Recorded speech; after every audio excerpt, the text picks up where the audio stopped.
Hi guys, welcome back to the shed, and today is part 2 on the Honda S65 engine rebuild. So, we've had some parts delivered. Let's have a look what we got. So, I've got a generic bottom end gasket set. This one's for a C70. All I want out here is the case gaskets, oil pump gasket, and I think that's it out of there. We already had a new old stock CS65 gasket set, so that's for the C65 and S65. And the new second gear has arrived. So, as you can see, new versus old. I've measured these and they are bang on. But interestingly, this worn gear at its lowest point is 3mm lower than the new dogs on this gear. So, I'm just going to get set up and we'll start by putting this gear onto the lay shaft. So this is the sequence it goes in. First, second, spline washer, circlip, third, circlip, spline washer, fourth. So that's the way we're going to build it. I might try and do it live, but I will normally get tangled up with the circlip pliers. These are not very easy to put on because they don't have little eyelets, but we'll see how we get on. We've built the shaft up. So again, first, second, third, fourth. And what we can see, and hopefully you'll pick up on camera, is the second and the third mesh is a lot tighter. So we can now get on with the rest of the engine build. Right, I have the case ready to accept the gearbox, but just before I put the gearbox in, just a little tip. A lot of people try and put the components in separately, but they will not go in. So you have to kind of assemble the gearbox in your hand. So the two shafts together and match up the gears. And then obviously the selector on top. Now, some people struggle with what selector goes to what side, but Honda, in their wisdom, it only fits one way. So that is the gearbox in kind of like a triangle, ready to go into the cases. Can be quite tricky, but not too awkward.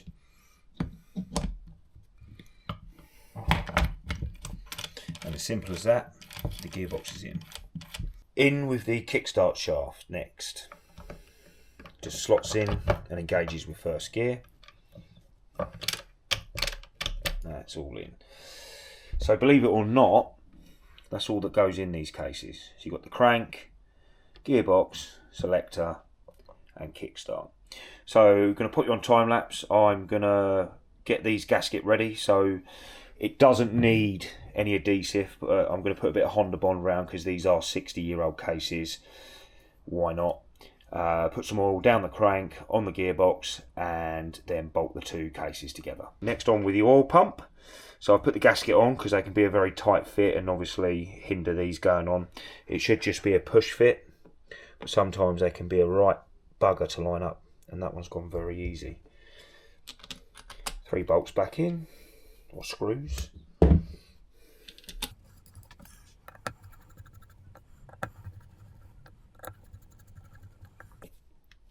Nice and tight. Don't want them coming loose now, do we? Now, I don't know what the torque value is. I haven't even got a manual for this engine. But who needs one? They're so simple. It's about as complicated as your nan's rally shopper. That's that done.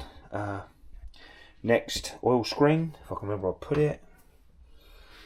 That's the oil screen. I'll put it in the right way. Yep, that's that in. Next up is kickstart return spring mechanism. So we've got a circlip as well to go on here. So this way in, we have to tension the spring. Now, can I remember how to do these? Yeah. So this piece of metal gets stuck on the casing, and we have to stretch the spring all the way around to there. That's it. And then that's home. I can see the circlip ring. Put the circlip on.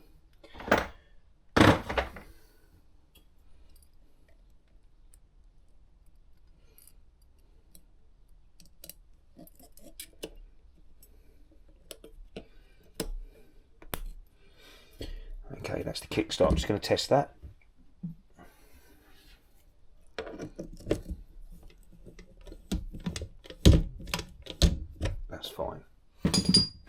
Okay, next is the gear change mechanism. Comprises of these little pins. Now one of these holes is shallower than the rest, and there's a reason for that.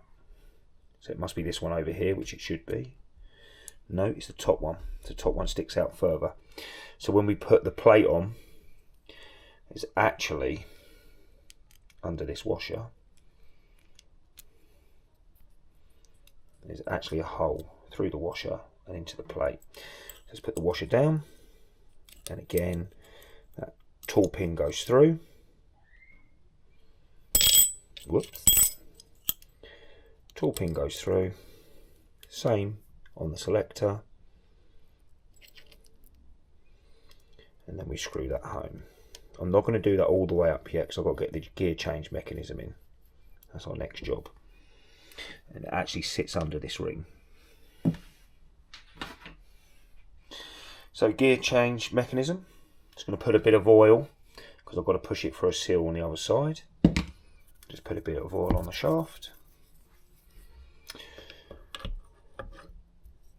and push that in. Oh, that is very stiff, this one. Oh dear. Did I push the seal out the other side? Nope, it went through. It goes all the way down, and then as we change gear, it locates on the pins, and that's what turns and changes gear. So let's do that one up now. I'm going to have to get a tool to hold that.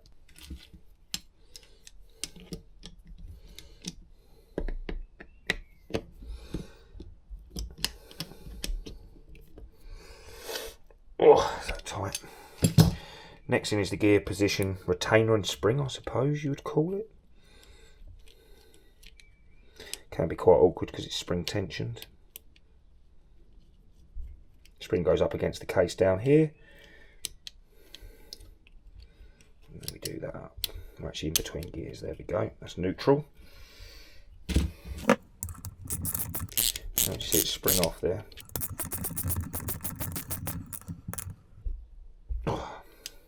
Okay, this is where we got to now. So gear change mechanism all in, kickstart, return spring, oil pump. Next is drive wheel and clutch. Let's get those in. So first off is the drive wheel.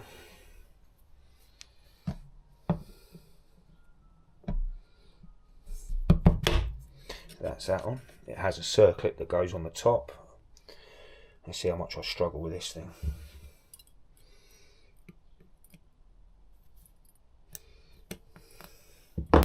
It's never too bad getting the things on, it's always getting them off.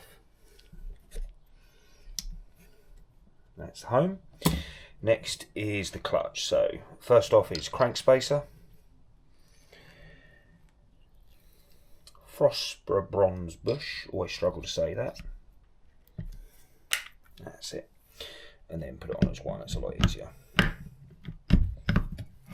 That's it, that's the clutch on. Next we have clutch basket, which holds the bolt tight. Now on the later Cubs there was a one-way washer that said face outwards, but these don't have them for some reason. So that just gets done up on there. Okay, so that's the drive wheel and the clutch. That's all torqued up. When I say torque, I mean ugga dugga. 100 Newton meters on the bolt. And last bit is just a cover plate to go on. A couple of little screws there. And then we're ready to put the case on. Right, well that's the engine assembled. Apart from barrel and the head.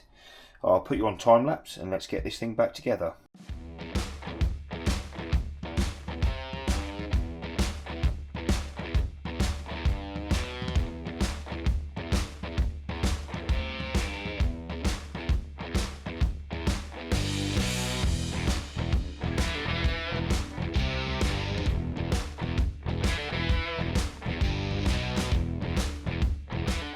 Right, that's the head back on, all timed up, so timing mark on 0, timing mark on the top. I spun the engine over by hand, which I'm doing now.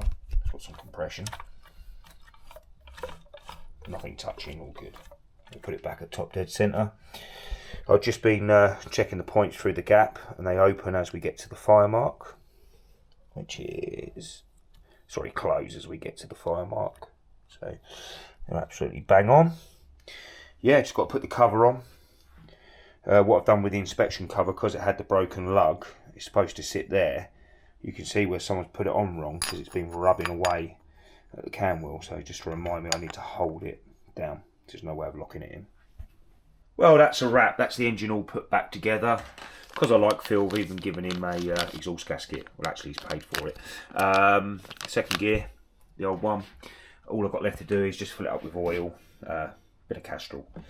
So the next time you see this engine, it will be put back into Phil's bike. That video may take a while because Phil lives 150 miles away from me. So next time I go up there, I will fit it and get the bike running, but can't promise when that is.